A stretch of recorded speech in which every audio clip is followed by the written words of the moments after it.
الرجيم بسم الله الرحمن الرحيم إن الذين يكفرون بآيات الله ويقتلون النبيين بغير حق ويقتلون الذين يأمرون بالقسط من الناس فبشرهم بعذاب أليم أولئك الذين حبطت أعمالهم في الدنيا والآخرة وما لهم من ناصرين ألم تر إلى الذين أوتوا نصيبا من الكتاب يدعون إلى كتاب الله ليحكم بينهم ثم يتولى فريق منهم وهم معرضون ذلك بأنهم قالوا لا تمسنا النار إلا أياما معدودات وغرهم في دينهم ما كانوا يفترون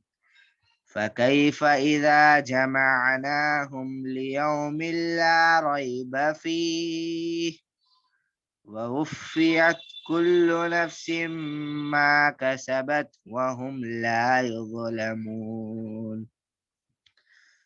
قل اللهم مالك الملك تؤتي الملك ما تشاء وتنزع الملك مما تشاء وتعز ما تشاء وتذل ما تشاء بيدك الخير إنك على كل شيء قدير تولج الليل في النهار وتولج النهار في الليل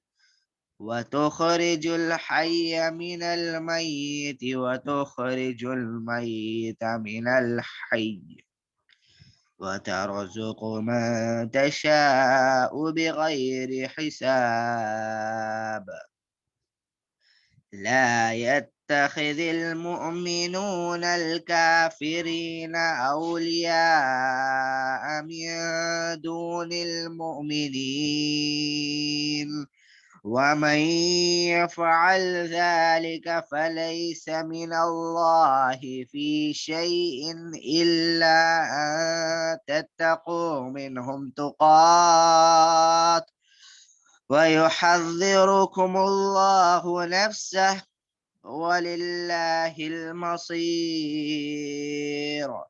قل إن تخفوا ما في صدوركم أو تبدوه يعلمه الله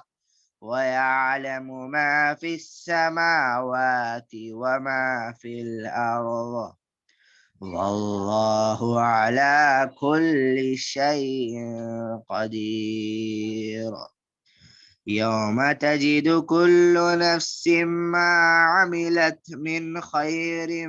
محضرا وما عملت من سوء تود لو أن بينها وبينه أمدا بعيدا ويحذركم الله نفسه والله رؤوف بالعباد. جزاک اللہ خیر. مظفر میں اردو میں ترجمہ کیجیے تاکہ پھر شیخ کا درس شروع ہو. جی ایک منٹ.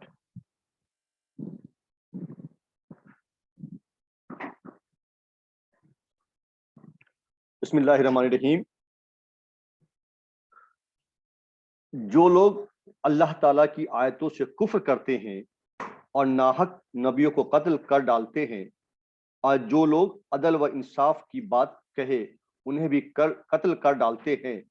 تو اے نبی انہیں دردناک عذاب کی خبر دے دیجئے۔ ان کے اعمال دنیا و آخرت میں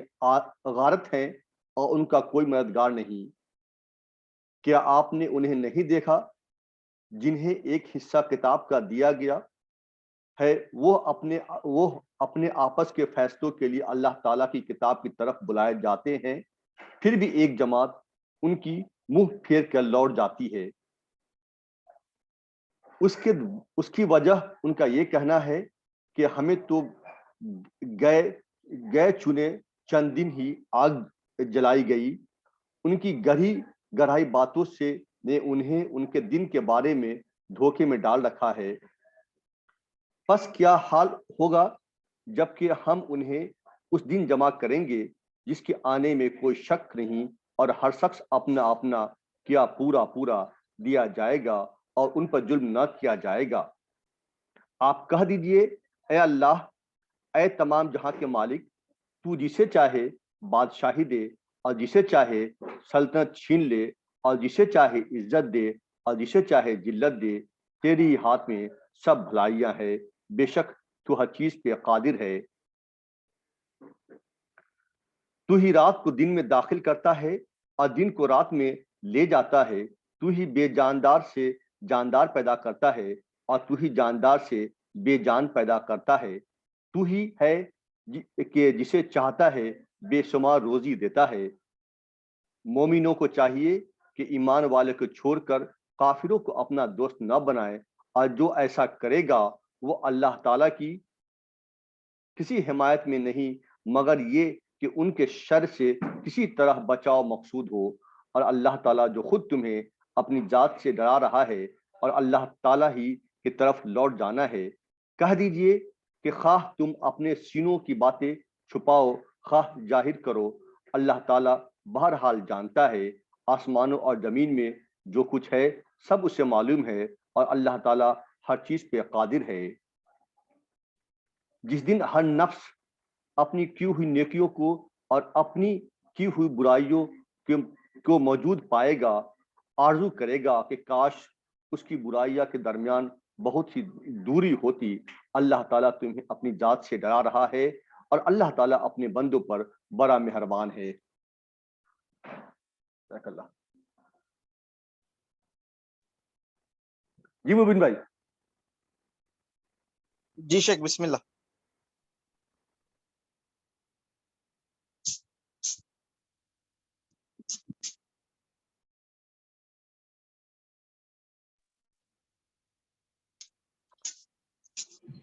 اعوذ باللہ من الشیطان الرجیم، بسم اللہ الرحمن الرحیم۔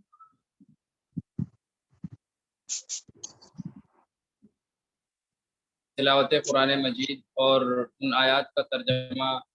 سماعت فرمائیے ہم لوگ۔ اس کے بعد کچھ تفسیر ان آیتوں کی مختصر مراد سماعت کریں گے انشاءاللہ۔ سب سے پہلی بات تو یہ ہے کہ سورہ آل عمران آیت نمبر 21 سے لے کر کے 30 تک، یا اس سے جو بھی کم وقت میں محدود وقت میں تفسیر ہو سکتی ہے کریں گے۔ اس سے پہلے جو باتیں ہوئی، جو تفسیریں آپ لوگوں نے سنی، وہ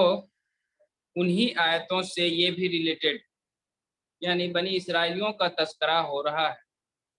اور پھر انہی کے اعمال اور انہی کے ناپاک اور خبیث کرتوتوں کو بتایا جا رہا ہے۔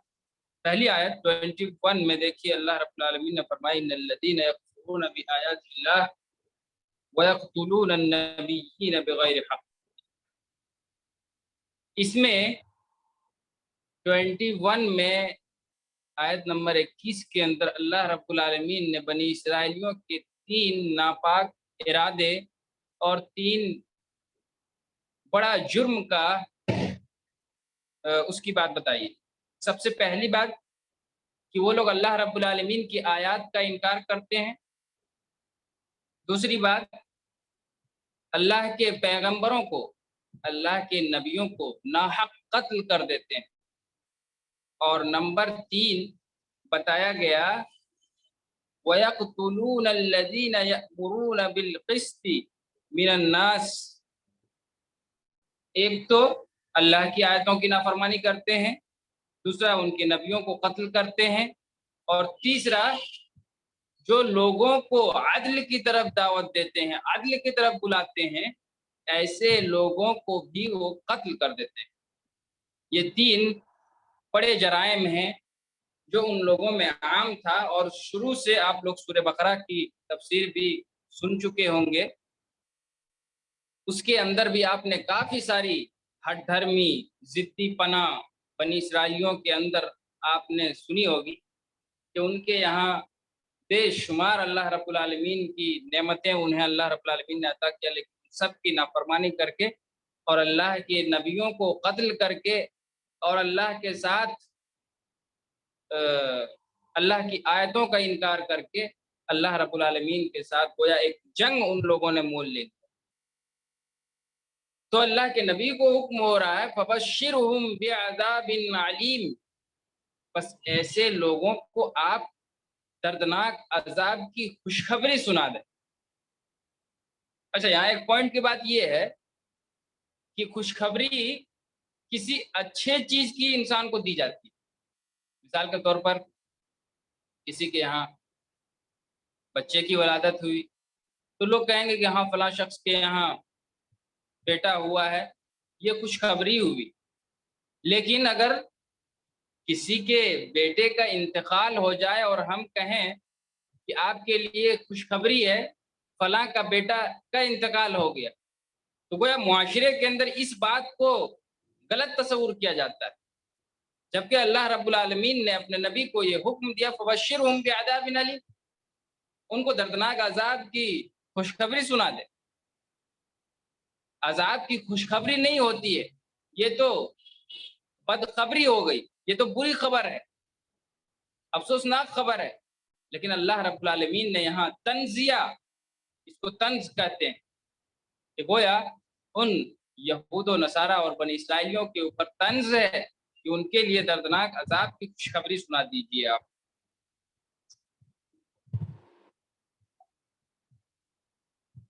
یعنی ان کی سرکشی، بغاوت اس حد تک پہنچ چکی تھی کہ صرف نبیوں کو ہی انہوں نے قتل نہیں کیا، بلکہ اللہ رب العالمین کے دین کی طرف جو امر بالمعروف اور نہی عن المنکر کی طرف، یعنی معروف کا حکم دیتے تھے، منکر کاموں سے روکا کرتے تھے، ایسے داعیان اسلام یعنی رب ذوالجلال کی توحید کی طرف بلانے والے، حق بات کرنے والے، انصاف اور عدل کی بات کرنے والے، ان لوگوں کو بھی قتل کر دیا۔ اس آیت کی تفسیر میں ایک ضعیف روایت کو بہت سارے مفسرین نے ذکر کیا ہے کہ ان لوگوں نے یعنی بنی اسرائیلیوں نے دن کے پہلے حصے میں یعنی صبح 6 بجے سے لے کر کے 12 بجے تک کے درمیان میں تقریباً 43 نبیوں کو قتل کیا، تقریباً 43 نبیوں کو قتل کیا، اور انہی میں سے کچھ نیک لوگ تھے، کسی نے ذکر کیا ہے کہ تقریباً 70 تھے، کسی نے ذکر کیا کہ 120 تھے، اس طریقے سے کچھ لوگ تھے جو ان کی مخالفت میں کھڑے ہو گئے، یعنی وہ لوگ ان نبیوں کو قتل کرنے سے روک رہے تھے یا برائی کرنے سے لوگوں کو روک رہے تھے، تو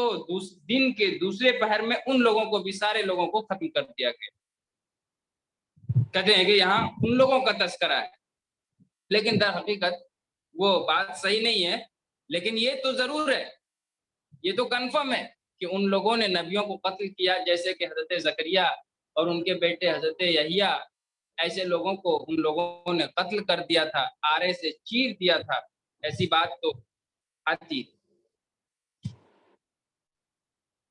دوسری آیت میں 22 کے اندر اللہ رب العالمین نے فرمایا اولئک الذین حبطت اعمالهم فی الدنیا والآخرہ وما لهم من ناصرین۔ اس آیت کے اندر بہت بڑی بات بتائی گئی، کہا کہ انہیں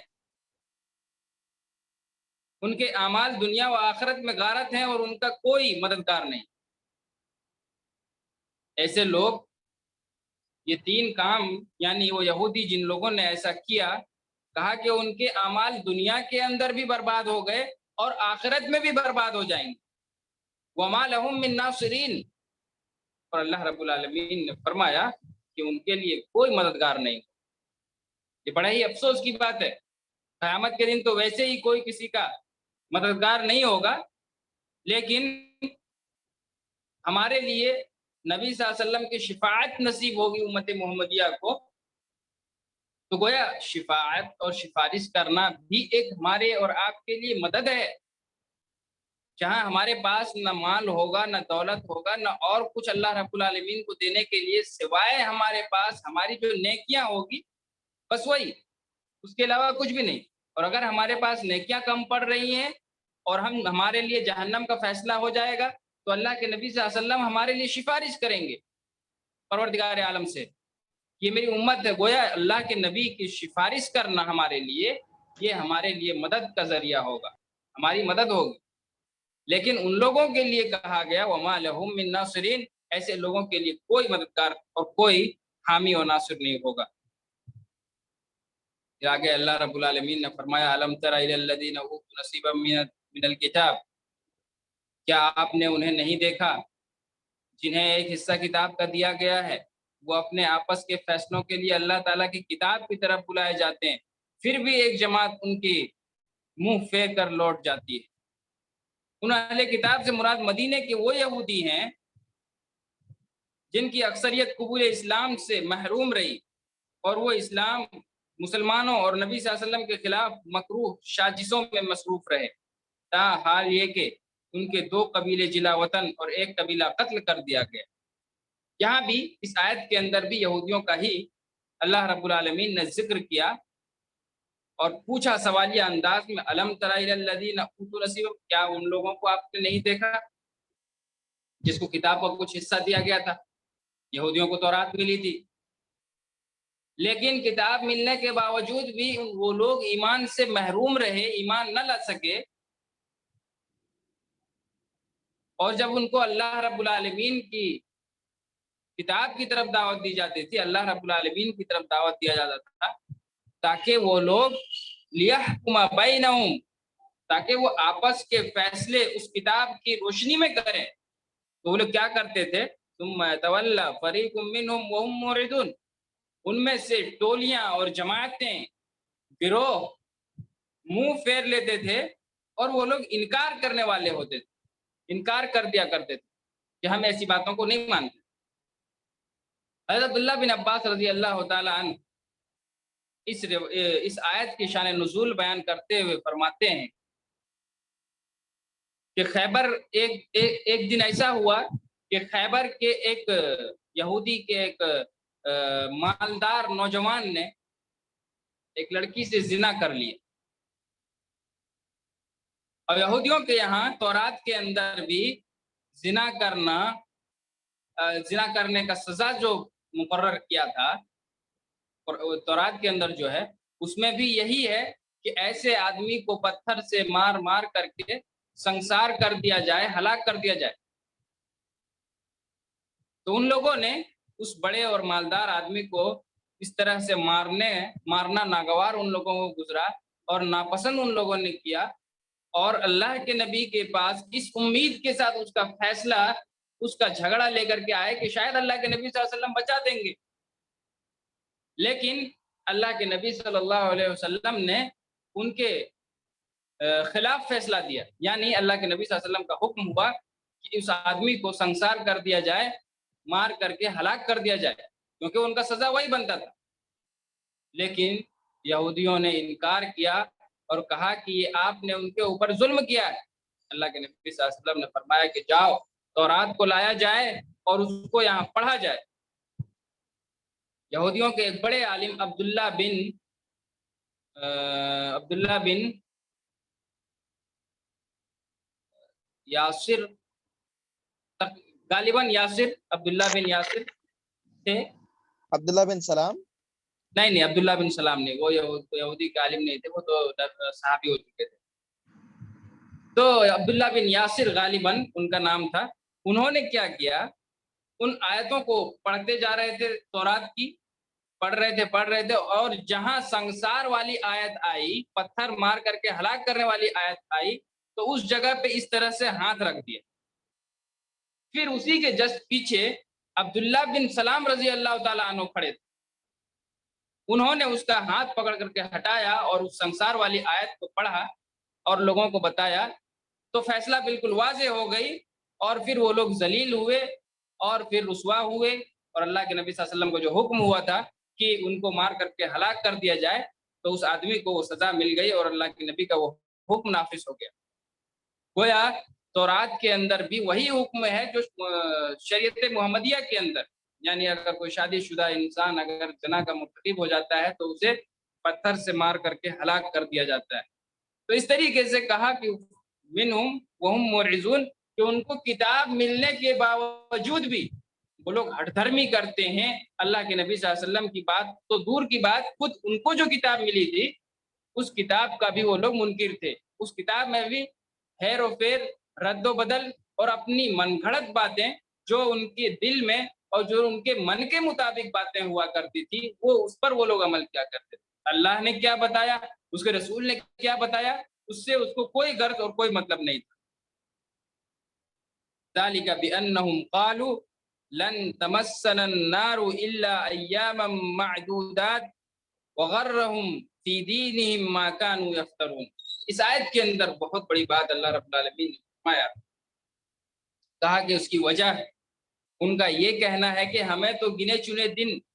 یعنی چند دن ہی آگ میں جلائی جائے گی۔ ان کی گڑھی گڑھائی باتوں نے انہیں ان کے دین کے بارے میں دھوکے میں ڈال رکھا ہے۔ یعنی ان کے من میں یہ بات تھی، ان لوگوں نے اپنے من کے اندر، اپنے دل میں یہ بات گڑھ لیا تھا کہ اگر اللہ رب العالمین ہمیں جہنم میں ڈالا تو یا تو 7 دن کے لیے ڈالے گا یا پھر 40 دن کے لیے ڈالے گا یا چند دنوں کے لیے۔ ہم تو اللہ کے چہیتے اور اللہ کے بیٹے ہیں، ان کا یہ کہنا تھا، یہودیوں کا کہنا یہ تھا، اور ان کے خواب خیال یہ تھا، ان لوگوں کے اپنی خیالی پلاؤ جس کو بولتے ہیں، ان کے من کی بات یہ تھی، وہ لوگ اپنے آپ میں کہا کرتے تھے ہم اللہ کے بیٹے اور اس کے چہیتے ہیں، اگر اللہ رب العالمین ہمیں جہنم کے اندر ڈالے گا تو مشکل سے 7 دن یا 40 دن، اس طرح کی باتیں ان لوگوں نے بنا لی تھی۔ اس لیے ان کی یہ جرأت ہو گئی کہ اللہ رب العالمین کے کلام کو ٹھکرا دیتے تھے، اللہ کی نبیوں کو قتل کر دیتے تھے، اللہ کے دین کی طرف جو داعیان اسلام تھے، جو ان کی طرف بلایا کرتے تھے، جو ان کو حق کی باتیں بتاتے تھے، جو امر بالمعروف اور نہی عن المنکر سے ان کو روکا کرتے تھے، ایسے لوگوں کو سر عام ان لوگوں نے قتل کرنا شروع کر دیا۔ اللہ رب العالمین کی واضح نشانیوں کا منکر بنی اسرائیل اور یہودی لوگ تھے، اور اسی لیے قرآن مجید کے اندر، تورات کے اندر اللہ کے نبی صلی اللہ علیہ وسلم کا تفصیلاً ذکر ہے کہ آخری نبی حضرت اسماعیل علیہ السلام کی اولاد سے آئے گی اور وہ آخری نبی ہوں گے، ان کے پیٹھ پر مہر ہوگا۔ ان کی ساری علامات، ساری پہچان بتا دینے کے باوجود ان کی ہٹ درمی اور ان کی ضدی پنا، ان لوگوں نے صرف تعصب اور حسد کی بنیاد پر اللہ کے نبی صلی اللہ علیہ وسلم پر ایمان لانے سے انکار کر دیا، جبکہ وہ لوگ ہم لوگوں سے، مسلمانوں سے کہیں زیادہ بہتر جانتے ہیں اللہ کے نبی صلی اللہ علیہ وسلم کو، کہ وہ اللہ کے آخری نبی ہیں اور ان پر ایمان لانا ضروری ہے۔ اس لیے کہ سورہ بقرہ کی پیچھے آپ لوگ سنے ہوں گے وہ تفسیر، کہ اللہ رب العالمین نے فرمایا کہ یہودی لوگ اللہ کے نبی کو ویسے ہی جانتے ہیں جیسے ایک بہت بڑا کانفرنس ہو رہا ہو یا ایک بہت بڑا مجمع ہو جہاں لاکھوں کی تعداد ہو، اگر اس جگہ پہ ہمارا یا آپ کا بچہ گم ہو جائے تو آپ اتنی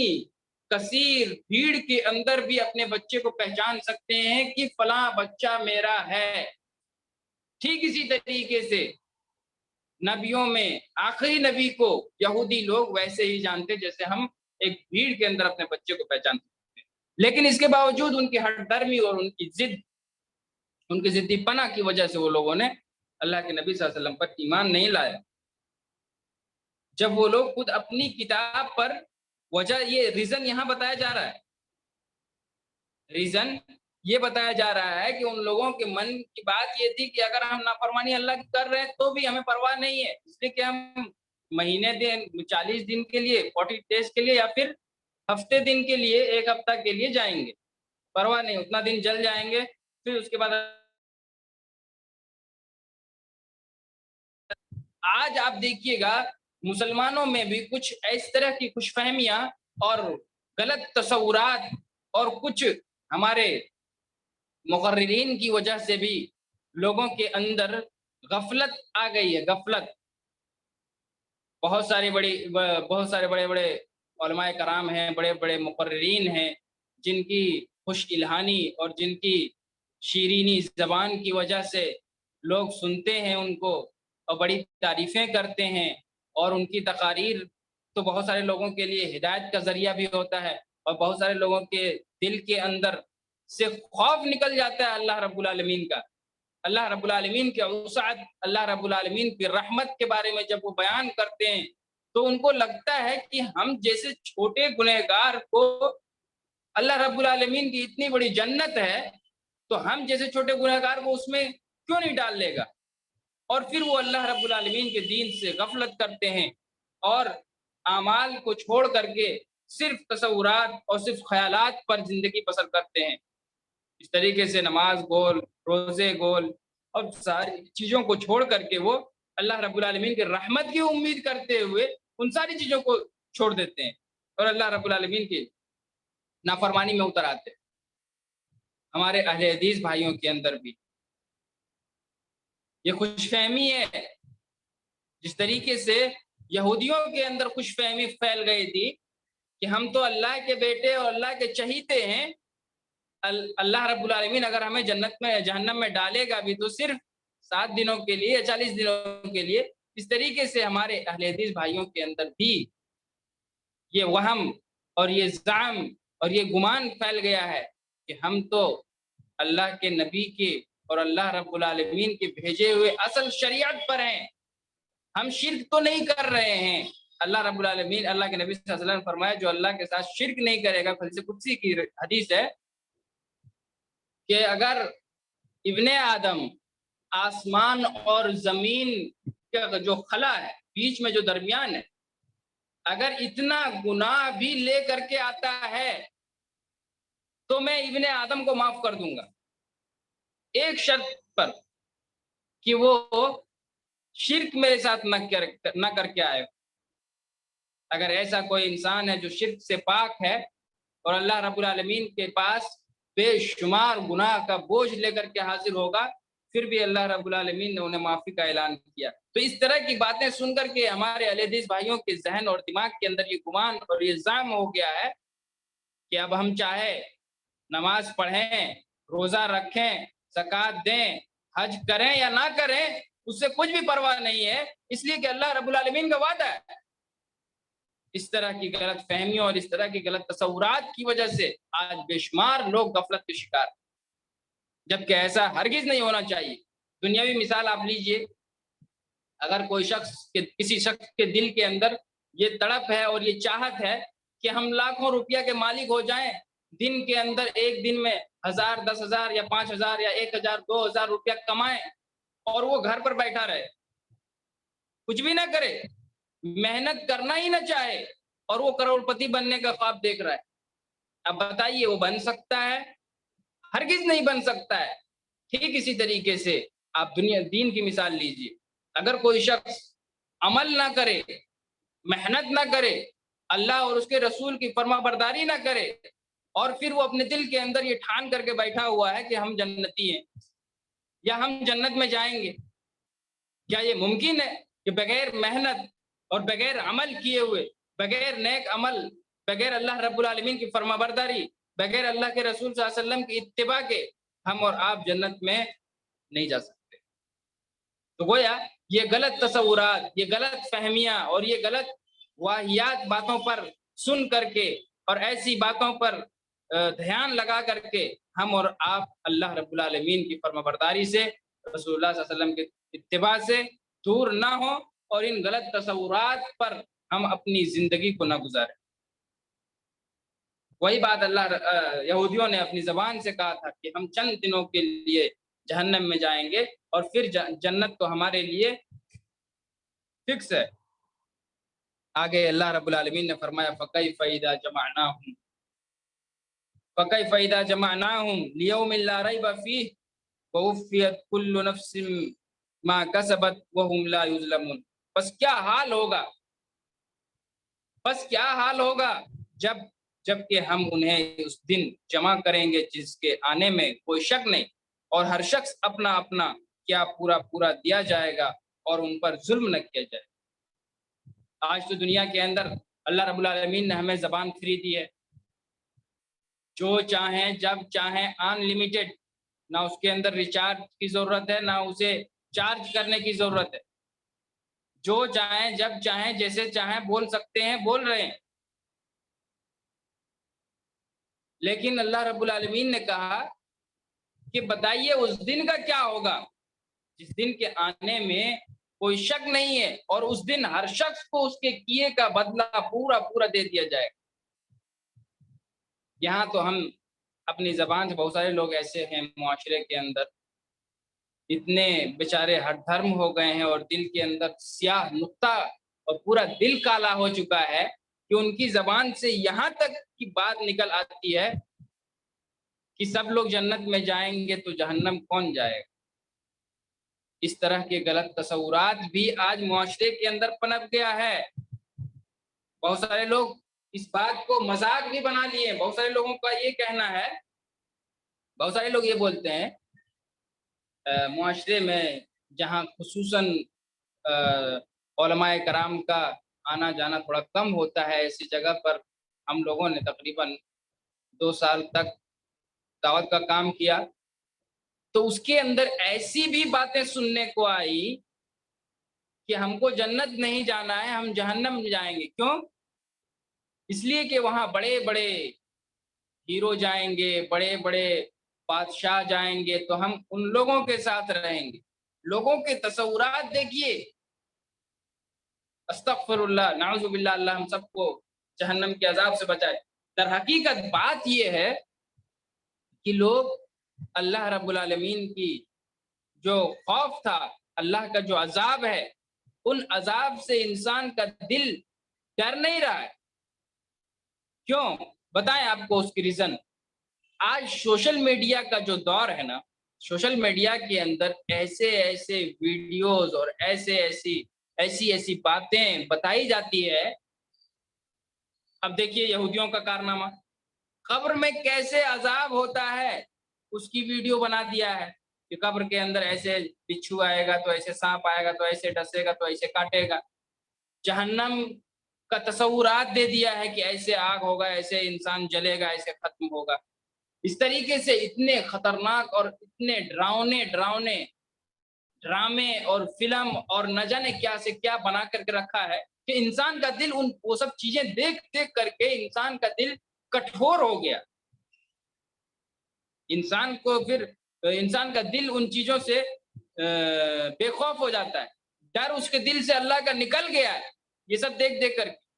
بہت سارے لوگ اس میں فلم کے اندر کیا دکھایا جاتا ہے، کیا تصورات دیے جاتے ہیں کہ دیکھیے وہ اس میں ڈالا گیا لیکن کچھ نہیں ہوا، اس میں کود گیا لیکن کچھ نہیں ہوا، بچ گیا۔ تو اس طرح کے تصورات جن کے اندر علم دین کم ہوگا تو وہ اس پر یقین کر لیتے ہیں، اور یہ چیزیں بنانے کا یہودیوں کا جو ایجنڈا ہے وہ یہی ہے کہ ان سوشل میڈیا کے ذریعے سے جو مسلمان نوجوان ہیں اور جو جاہل مسلمان ہیں ان لوگوں کو اس کے دین پر شک پیدا کروانا ہے۔ یہ بہت بڑے جال ہیں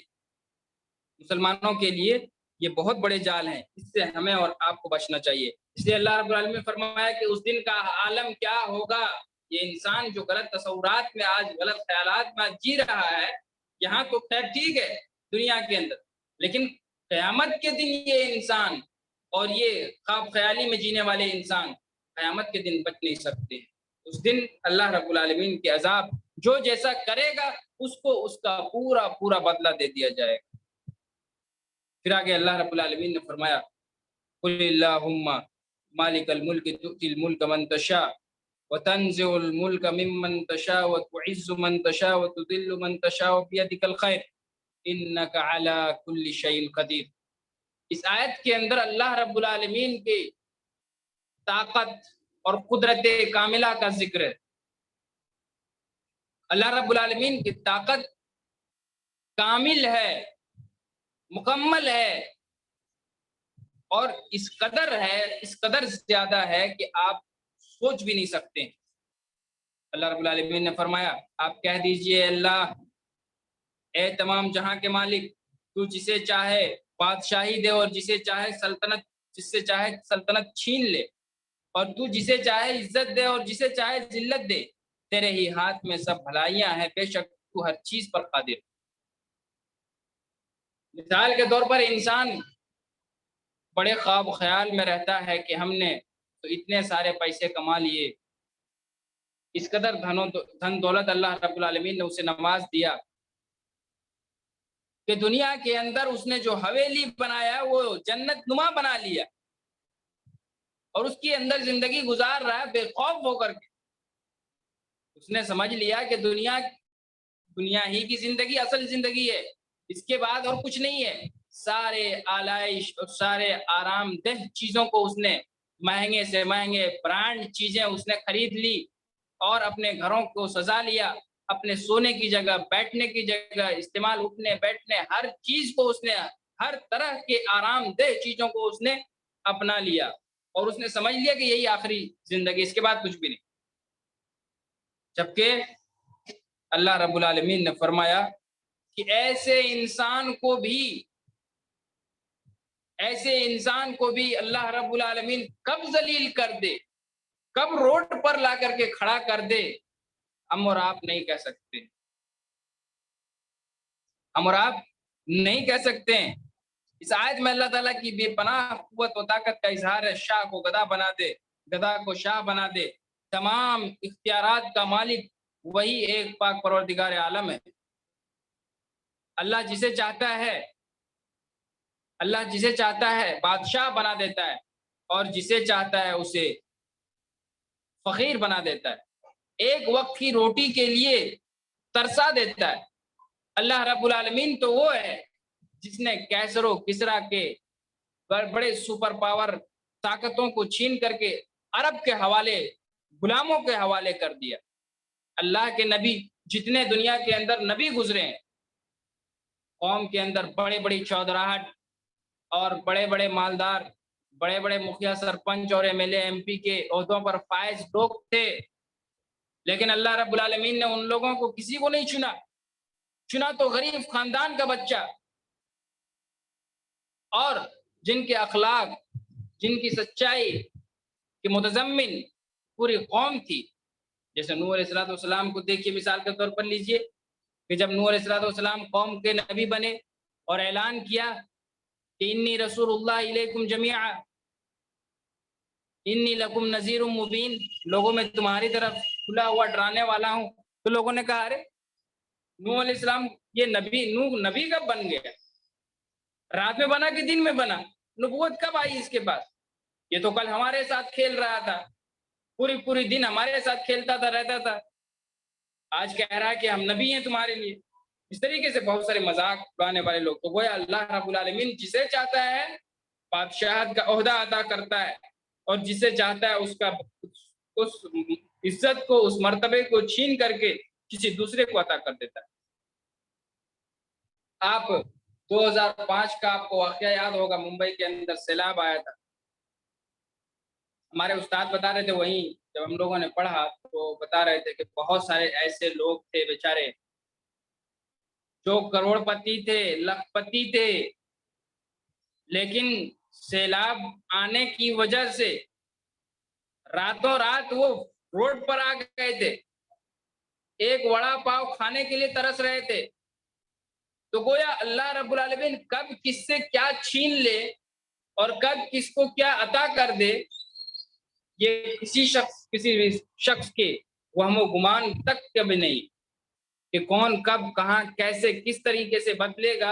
اور کتنا بڑا ہو جائے گا، کون کہاں سے کتنا بڑے سے چھوٹا بن جائے گا، یہ کسی کو پتہ نہیں۔ یہ اللہ رب العالمین کی طاقت کاملہ کا یہ نظام ہے کہ اللہ جب جسے چاہتا ہے عطا کرتا ہے، جسے چاہتا ہے چھین لیتا ہے۔ اسی طریقے سے آگے اللہ رب العالمین نے فرمایا